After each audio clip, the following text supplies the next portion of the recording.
अंतस्थि प्रारंभ मोक्ष नगरी वाराणसी काशी के भाग 1 में आप सभी का स्वागत है। तो शुरुआत होती है नागपुर के रेलवे स्टेशन से। जब तक ट्रेन आती नहीं है तब तक थोड़ा टाइम पास करते हैं, फिर ट्रेन में बैठकर ट्रेन के सफ़र का एंजॉय करते हैं। लेकिन ट्रेन बहुत ही ज़्यादा डिले थी। फिर वाराणसी पहुंचकर ऑटो पकड़ा, वो भी उबर करके। शेयरिंग ऑटो, प्राइवेट मत करना, बहुत लूटपाट चलती है रे बाबा, संभाल के रहना। ऑटो से उतरकर हम सीधे पहुंचते 80 घाट के पास।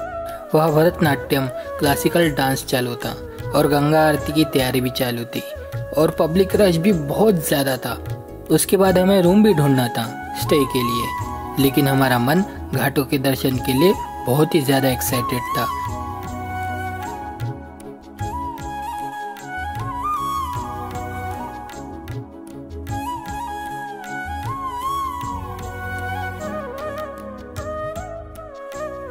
फिर हमने थोड़े घाट एक्सप्लोर किए, फिर रूम ढूंढने निकल पड़े। तभी हमें गदोलिया स्ट्रीट में एक सारी सिल्क फैक्ट्री थी जहां उन्हीं का एक गेस्ट हाउस था। वहां हमें रूम मिला। उनके इधर मैंने कुछ साड़ियाँ भी ली चीप प्राइस में। फ्रेश होने के बाद हम निकल गए फिर से घाटों की ओर।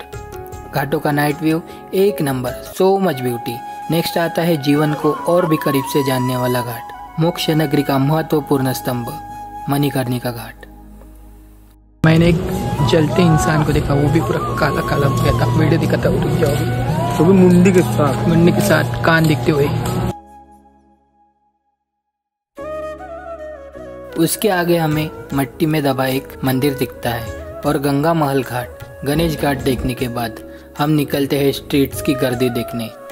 और हमें भूख लगती है तो हम खाते हैं खाना मात्र 80 रुपये थाली वाला। और महाराष्ट्र जैसा टेस्ट यहाँ बिल्कुल भी एक्सपेक्ट मत करना। यहाँ वो बात नहीं है, बट बुरा भी नहीं बोलना क्योंकि नसीब वालों को मिलता है खाना, क्या बोलते। फिर खाते हैं फेमस बनारसी पान, खाते ही फ्रेश फील करा देता है। उसके बाद वापसी रूम की ओर जाते जाते हम देखते हैं अलग ही प्रकार के लोग यहाँ पे ठंडी में हाथ सेक रहे थे, पूरे स्ट्रीट के बीच में बड़ी सी आग लगा के। वाह अरे वाह, मज़ा ही आ गया देख के। हाथ सेकते हुए। अंतस्थि प्रारंभ मोक्ष नगरी वाराणसी काशी के भाग 2 में आप सभी का स्वागत है। दूसरे दिन हम मलाइयों से शुरुआत करते हैं, फिर घूमते हैं घाटों के दर्शन के लिए। तभी हमें हैरत अंगेज कारनामा देखने मिलता है। एक लड़का अपनी टांग खोने के बावजूद पतंगबाजी का आनंद ले रहा था। घाटों पर पतंगे बहुत उड़ रही थी और हम नेक्स्ट गए काशी विश्वनाथ मंदिर की ओर। लाखों भक्तों की भीड़ देख हमारी लाइन लगने की इच्छा ही दफन हो गई थी और दूर से हमने हाथ जोड़ लिए क्योंकि हमारे पास टाइम बहुत कम था, बाकी जगह भी तो एक्सप्लोर करनी थी।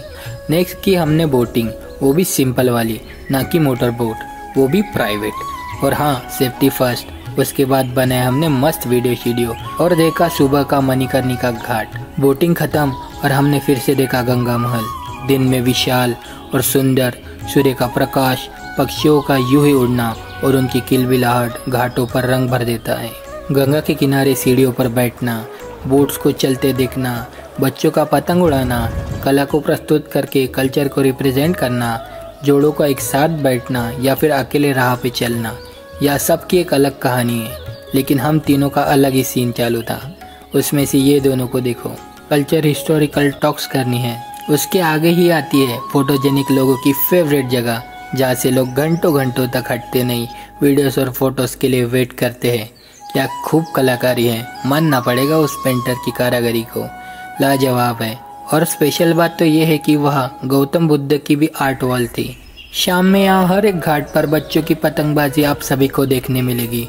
और ठीक सामने गाय घाट पर मस्त व्यू के साथ एक कपल वीडियोग्राफिक शादी कर रहे थे। और लेफ्ट साइड में बोट को ही मंदिर बना दिया था और उसमें भजन हो रहे थे। बहुत ज़्यादा क्रिएटिव लोग हैं रे काशी में। और यहाँ सफाई का भी ध्यान बहुत अच्छे से रखा जा रहा था और नई बोट्स भी तैयार कर रहे थे, हैंडमेड। और जैसे अपने इधर गली क्रिकेट होता है वैसे यहाँ घाट क्रिकेट हो रहा था। और अंत में हम नमो घाट की ओर पहुँच जाते हैं। यहाँ हमें बच्चों के लिए स्पेशल बहुत सारे एक्टिविटीज़ देखने मिलती है। देखो, उसके साथ हमें नमो घाट पर बड़े साइज में हाथ जोड़े हुए 4 हाथ दिखते हैं, जैसे हम एक दूसरे को नमस्कार करते हैं। वैसे इतना घूमने के बाद निकलते हैं वापसी गंगा आरती के लिए।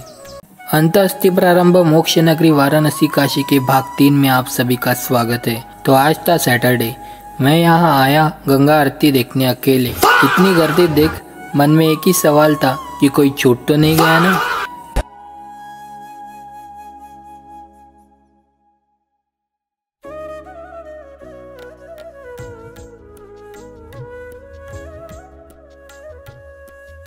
फिर हुआ तीसरा दिन। गली गली घूमे और निकले ऑटो पकड़ के सारनाथ की ओर। सबसे पहले हम गए थाई टेम्पल।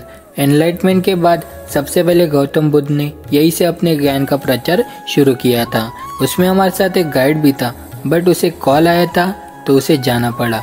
तो हमने खुद से एक्सप्लोर करने की कोशिश की और देखा सारनाथ का main famous attraction. Left hand side में एक बड़ा सा बुद्ध का स्टैचू लगा हुआ था। पूरी एरिया में बुद्ध के स्टैचूज लगे हुए थे और बीचों बीच अशोक चक्र और नेशनल एम्बलम भी हमें यहाँ पे देखने मिलेगा। फिर हम गए चौकांडी स्तूपा। वो पूरा ईंटों से बनाया हुआ था और बहुत बड़ा था। आसपास बहुत सुंदर परिसर था और जो स्तूप के शिखर पर है सुशोभित अष्टपहल बुर्जी एक मुगल कालीन संरचना है। इसका निर्माण इस स्थल पर हुमायूं के आगमन में राजा टोडरमल के पुत्र गोवर्धन द्वारा ईस्वी सन 1588 में बनवाया था, जो गौतम बुद्ध की प्रस्तुति को दर्शाता है। तो कैसी लगी हमारी सीरीज? अच्छी लगी हो तो कमेंट ज़रूर करना और सीरीज को सपोर्ट ज़रूर करना।